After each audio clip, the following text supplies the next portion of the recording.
Let's turn to reaction in the United States, where Rupert Murdoch, as you know, has a very significant media presence there. And it seems the reaction has been mixed. To tell us more, Professor Todd Gitlin from Colombia University's School of Journalism joins us now. He's the author of many books on media issues, and he's joining us from Costa Mesa in California via webcam. Good morning. Hi there.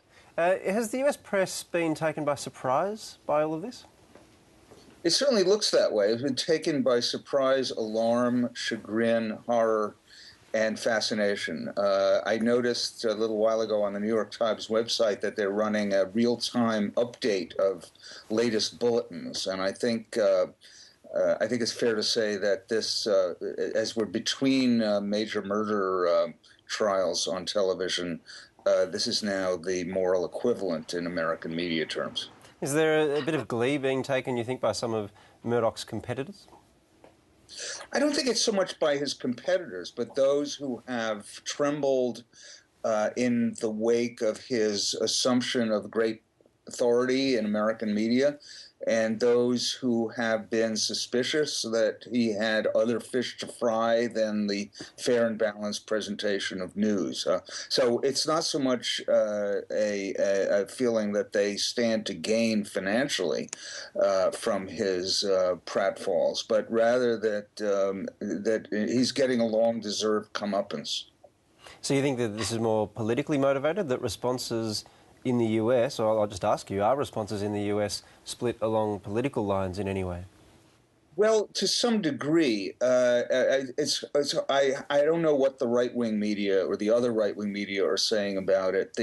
There are figures, for example, Howard Kurtz, writing the Washington Post, formerly one of their central cultural columnists, saying that well, this is the sort of thing that every scandal sheet does. So there's that typical attempt. We saw the same sort of thing when Nixon was under fire at Watergate, and there was a whole rush of books from the right saying, well, Kennedy wiretapped and Johnson tapped his phone, and so on and so on. A lot of that.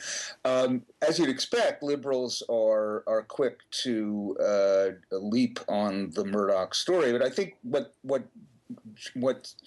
galvanizes them is two things. Number one, a sense that his political power has been overweening in recent years, that he's probably more responsible than any other single individual for the widespread skepticism about climate change, for example, in the United States. The second thing is that that it now materializes that his commercial enterprise in media is not only scummy, which many people have believed for a long time, sometimes admiringly, that he could get away with it, but that it's also something of a criminal enterprise. And there's, I think, going to be a growing sense here that the interlock of his various newspapers, the way in which, for example, it was just reported today, or yesterday, I guess your time, that the the Times of London and the Sunday Times were sort of helping relieve News of the World of some of its more inflammatory employees. The sense that he is running a sort of seamless enterprise, I think, is something of a new element here, and I think it'll continue to reverberate. So is there any suggestion then that these sorts of controversies might emerge within the American press?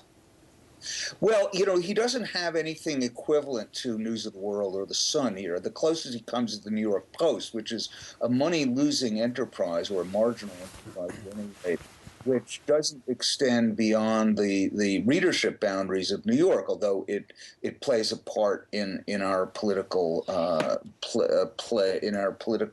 life in New York. Now, there is also the matter of the Wall Street Journal and the degree to which these practices, these depraved practices, might also be tracked there. And nobody has suggested any such facts so far, but I would guess that a lot of people will be looking.